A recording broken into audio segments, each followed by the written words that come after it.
Hello everyone, good afternoon. Welcome to this new and final lecture in our program on American literature. My name is Fuzi Slisli, and today we will talk about American drama.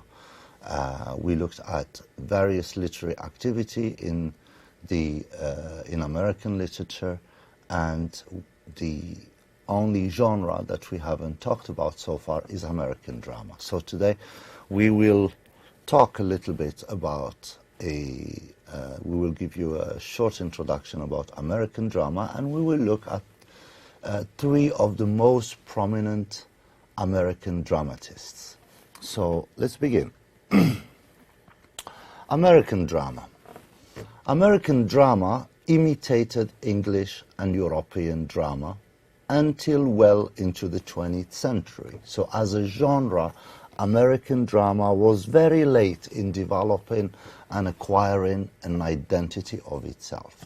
Before the 19th century, American drama was imitative. It simply imitated English and European theater until the 20th century.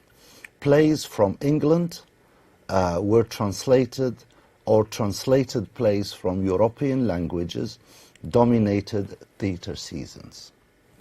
That's the only drama Americans watched, either plays from England or translated plays from European languages dominated the theater seasons. There was an inadequate copyright law, failed to protect and promote American dramatists, and it worked against genuinely original drama. So American dramatists, the copyright laws were not protective.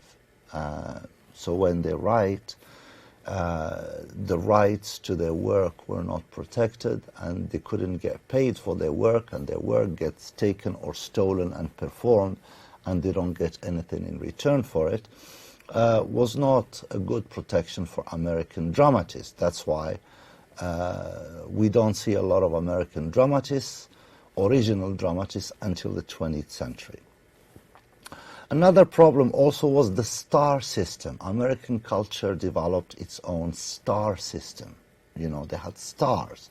And in this star system, actors and actresses were given most acclaim and most recognition and fame. It wasn't the writers and the dramatists. Americans flocked to see European actors who toured theaters in the United States.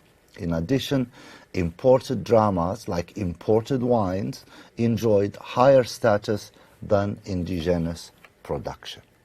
So Americans were keen on going to see European plays, but not so much American plays. During the 19th century, melodramas with exemplary democratic figures and clear contrast between good and evil, that reminds you of Hollywood, had been popular. So even in terms of the public taste in drama, it was fairly simplistic, and American audiences did not have a sophisticated taste for complex and serious drama. Plays about social problems, such as slavery, also drew large audiences. Sometimes these plays were adaptations of novels, like Uncle Tom's Cabin, which is a novel, but not until the 20th century would serious plays attempt some aesthetic innovation. Popular culture showed vital developments, however, especially in vaudeville. Popular culture was much more vibrant in America than serious drama. So vaudeville, which is a popular variety theater involving clowning, music, and things like that. Minstrel shows also were very popular, and minstrel shows are based on African American music and folkways. They were performed by white actors who used what is called blackface. Basically, they would paint their faces black and act black characters. This takes us into a very, nasty and complicated discussion of racism. We don't have the time for it here or the space, so I'll simply say that African Americans were not allowed to act in plays, and the minstrel shows were very racist because they portrayed stereotypes of black people, usually just two stereotypes. It's either the meek and docile black person or the dangerous criminal black person. And African Americans were not even allowed to act these characters, so usually you had white actors who painted their face black and acted these stereotypical, negative stereotypical images of black people.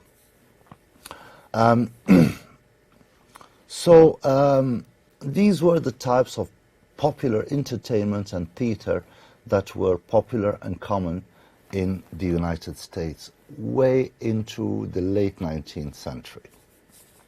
The 20th century changes everything, and some great playwrights and dramatists appear in the United States.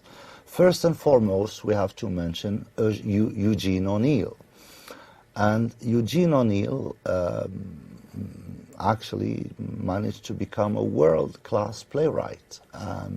One of his most famous saying, he says, "I was born in a hotel, and damn it, I will die in a hotel." He's considered the foremost United States playwright. Eugene O'Neill was awarded the Nobel Prize for Literature in 1936, and he was the second American after Sinclair Lewis to earn the coveted recognition, the Nobel Prize. He introduced psychological realism in his plays. His constant experimentation with stagecraft and acting gave American plays a new vitality and originality. He was produced all over the world. His plays continue today to attract new generations of readers, actors, and stage directors. Eugene O'Neill is the great figure of American theater. His numerous plays combine enormous technical originality with freshness of vision and emotional depth. O'Neill's earliest dramas concern the working class and the poor.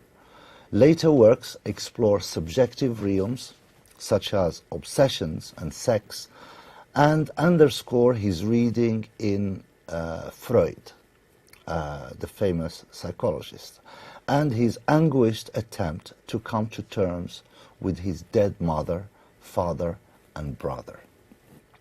His play Desire Under the Elms, written in 1924, recreates the passions hidden within one family.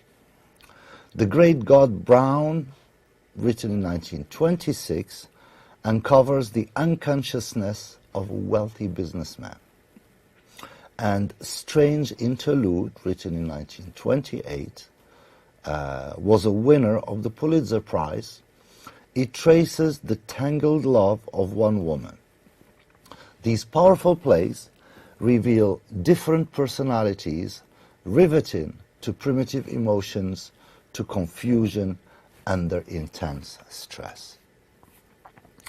O'Neill continued to explore the Freudian pressures of love and dominance within families in a trilogy of plays collectively entitled Morning Becomes Electra, which was published in 1931, based on the classical Oedipus trilogy by the ancient Greek playwright Sophocles.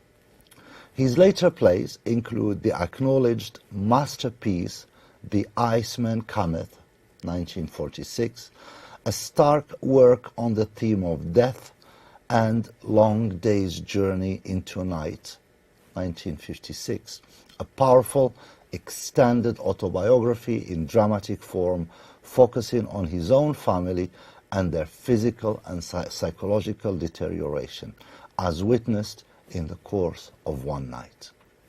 This work was part of a cycle of plays that O'Neill was working on at the time of his death. O'Neill redefined the theatre by abandoning traditional visions into acts and scenes. Strange Interlude, for example, has 9 acts, and Morning Becomes Electra takes 9 hours to perform, using masks such as those found in Asian and ancient Greek theatre, introducing Shakespearean monologues and Greek choruses, and producing special effects through lighting, and sound. He is generally acknowledged to have been America's foremost dramatist. In 1936, he received the Nobel Prize for Literature, the first American playwright to be so honored. Another famous American playwright, or another American playwright that managed to acquire an international reputation and success, is Tennessee Williams, who was born in 1911 and died in 1983. He's a playwright, poet, and fiction writer. Tennessee Williams left a powerful mark on American theatre. At their best, his 25 full-length plays combined lyrical intensity, haunting loneliness, and hypnotic violence. He is widely considered the greatest Southern playwright and one of the greatest playwrights in the history of American drama. He was born Thomas Lanier Williams on March 26, 1911. He suffered through a difficult and troubling childhood. His father, Cornelius Williams, was a shoe salesman and an emotionally absent parent. He became increasingly abusive as the Williams children grew older. His mother, Edwina, was the daughter of Southern Episcopal minister and had lived the adolescence and young womanhood of a spoiled Southern belle. Williams was sickly as a child, always sick, and his mother was a loving but smothering woman. In 1918, he's 7 years old, the family moved from Mississippi to St. Louis, and the change from a small province town in Mississippi to a big city, St. Louis, was very difficult for Williams' mother. Williams had an older sister named Rose and a younger brother named Walter. Rose was emotionally and mentally unstable, and her illness had a great influence on Thomas's life and work. In 1929, Williams enrolled at the University of Missouri. After 2 years, he dropped out, compelled to do so by his father, and he took a job in the warehouse of the same shoe company for which his father worked. He was an employee there for 10 months, despising the job and working at the warehouse throughout the day and writing late into the night. The strain was too much. It was too much pressure, and Williams had a nervous breakdown. He recovered at the home of his grandparents, and during these years he continued to write. Amateur productions of his early plays were put on in Memphis and St. Louis. During this time, Rose's mental health, his sister, continued to deteriorate. During a fight between Cornelius and Edwina, Cornelius made a move towards Rose that he claimed was meant to calm her. Rose thought his overtures were sexual and suffered a terrible breakdown.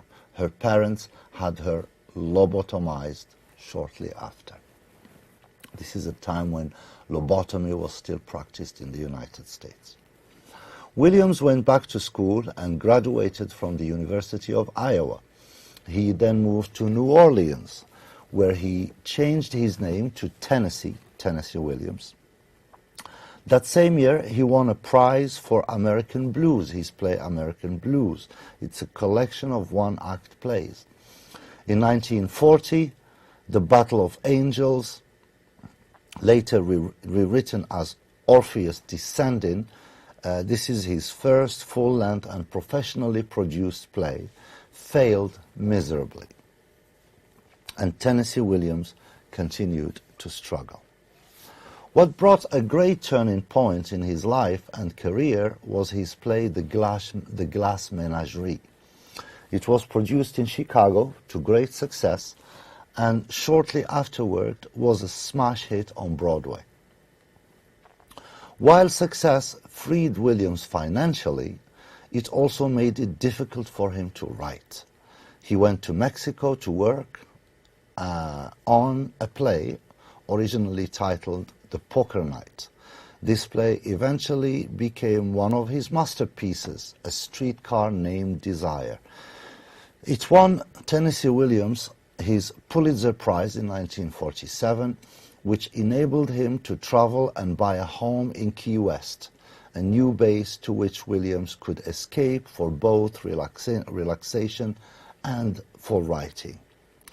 These years were some of Williams' most productive. His plays were a great success in the United States and abroad, and he was able to write works that were well received by critics and popular with audiences. He wrote The Rose Tattoo in 1950, Cat on a Hot Tin Roof in 1955, Night of the Iguana in 1961, among many other plays.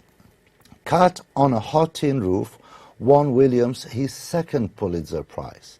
He gave American theater goers unforgettable characters, an incredible vision of life in the South, and a series of powerful portraits of the human condition. Tennessee Williams was deeply interested in something he called poetic realism. And poetic realism for him was the use of everyday objects which, seen repeatedly and in the right context, become imbued with symbolic meaning, right? So he takes everyday life objects or incidents, and he presents them repeatedly in the right context, and they become imbued with symbolic meaning. This is, I think, a technique that probably he borrowed from cinema, because cinema succeeded in doing that, especially Pasolini and some of the great filmmakers of the first half of the 20th century. His plays, for their time, also seemed preoccupied with the extremes of human brutality and sexual behavior, madness, rape, incest, nymphomania, as well as violent and fantastic deaths. Williams himself often commented on his violence in his own work, which to him seemed part of the human condition. He was conscious also of the violence in his plays being expressed in a particularly American setting. The 60s brought hard times, the 1960s brought hard times for Tennessee Williams. He had become dependent on drugs, and the problem only grew worse after the death of Frank Merlo, his companion. In Merlo's death from lung cancer, Merlo's death from lung cancer sent Williams into a deep depression that lasted 10 years. Williams was also insecure about his work, which was sometimes of inconsistent quality, and he was violently jealous of younger playwrights. The third and last playwright we want to talk to you about today is Arthur Miller, who was born in 1915 and died in 2005. Arthur Miller is one of the leading American playwrights of the 20th century, and he was a celebrity of nearly equal notoriety. Arthur Miller became a big celebrity. He was born in October of 1915 in New York City, the son of a ladies' wear manufacturer who was ruined during the economic collapse of the 1930s. As a young man during the Great Depression, the economic depression, Miller was shaped by the poverty that surrounded him, which demonstrated to him the insecurity of modern existence. Miller's first public access was his play Focus, 1945. Sorry, this wasn't a play, this was a novel. It's a novel about anti-Semitism. But it was with his play All My Sons, which was produced in 1947, that Miller emerged as an important playwright. All My Sons is a drama about a manufacturer of faulty war materials. So this is the story of someone who has a factory, and he makes faulty war materials. That strongly shows the influence of Henrik Ibsen. But it was with Death of a Salesman, written in 1949, that Miller secured his reputation as one of the nation's foremost playwrights. Death of a Salesman mixes the tradition of social realism that informs most of Miller's work with a more experimental structure that includes fluid leaps in time as the protagonist, Willy Loman, drifts into memories of his sons as teenagers. So on the one hand, he uses social realism, but at the same time, in terms of structure, he uses these flashbacks and movement through time in the play. Loman, Willy Loman, the protagonist of the play, stands as an American archetype, a victim of his own delusions of grandeur, an obsession with success that haunts him in his failure. Miller won a Tony Award for Death of a Salesman, as well as a Pulitzer Prize. The play has been frequently revived in film, television, and stage versions that have included such diverse actors as Dustin Hoffman, George C. Scott, and most recently Brian Dennehy, who played Willy Loman. Miller followed Death of a Salesman with his most politically significant work, The Crucible, in 1953. This is a tale of the Salem witch trials that contains the obvious analogies to the McCarthy anti-communist hearings of Miller's contemporary society. 3 years later, in 1956, Miller found himself part of these hearings himself when he was called to testify before the House Un-American Activities Committee in Congress. This committee, as some of you might know, was a committee in Congress which investigated writers and journalists and thinkers about whether they have connections to communism or not. Miller refused to name people he allegedly saw at a communist writers' meeting a decade before and was convicted of contempt. However, he appealed this verdict and later won. That same year, Miller married actress Marilyn Monroe. The two divorced in 1961, the year of her death. That year, Monroe appeared in her last film, The Misfits, which is based on an original screenplay by Miller.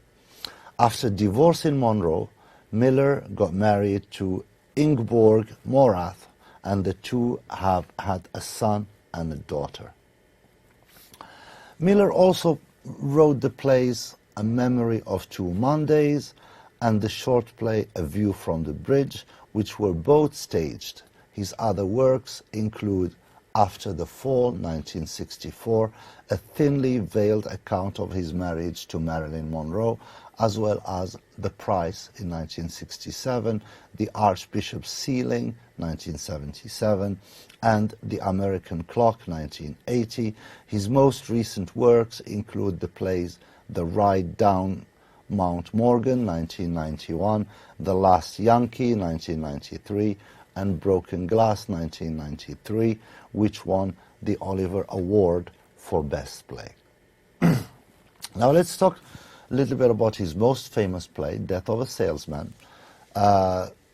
It stems from both Arthur Miller's personal experiences and the theatrical traditions in which the playwright was schooled.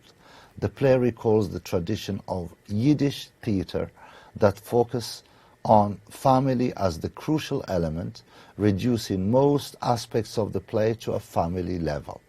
This is particularly evident in the family structure within the play, concerning two sons estranged from their father. This has parallels to another of Miller's major work, All My Sons, which premiered 2 years before Death of a Salesman. Although the play premiered in 1949, Miller began writing Death of a Salesman at the age of 17 when he was working for his father's company. In its short story form, it's concerned with an aging salesman who cannot sell anything and is berated by his company bosses and must borrow subway money, change, from the young narrator. The end of the manuscript contains a postscript that the salesman on which the story is based had thrown himself under a subway train. He committed suicide. Arthur Miller, that's Willy Loman, the protagonist. Arthur Miller reworked the play in 1947 upon a meeting with his uncle, Manny Newman, a salesman who was a competitor at all times. Even with his sons, Buddy and Abby, Miller described the Newman household as one in which as one in which one could not lose hope, and based the Loman household and structure on his uncle and cousins. In the play, Miller was intent to create a play with continuous action that could nevertheless span different time periods. The major innovation of the play was the fluid continuity between segments of the play in which flashbacks did not occur as separate from the normal action, but rather as integral to the action of the play. The play thus moves from the present day to 15 years before, and from Brooklyn to Boston without any interruption in the action. Death of a Salesman premiered on Broadway in 1949, starring Lee G. Cobb as Willy Loman and directed by Elia Kazan, the famous theater director and movie director. But also Elia Kazan, he will later on inform on Arthur Miller in front of the House and American Activities Committee. The play was a resounding success, winning the Pulitzer Prize as well as the Tony Award for Best Play. The New Yorker called the play a mixture of, quote, compassion, imagination, and hard technical competence not often found in our theater. Since then, the play has been revived numerous times on Broadway and reinterpreted in stage and television versions as an archetypal character representing the failed American dream. Willy Loman has been interpreted by diverse actors such as Frederick March, the 1951 film version, Dustin Hoffman in the 1984 Broadway revival and television movie, and on Broadway, George C. Scott, and in a Tony Award-winning revival, Brian Dennehy. So it's a play that was very successful and keeps being reproduced. And that brings us to the end of this lecture. I hope you enjoyed the information and you feel curious about learning more about American theater. Thank you for everything. I hope this course is useful, and I will see you in our next program. Have a good day.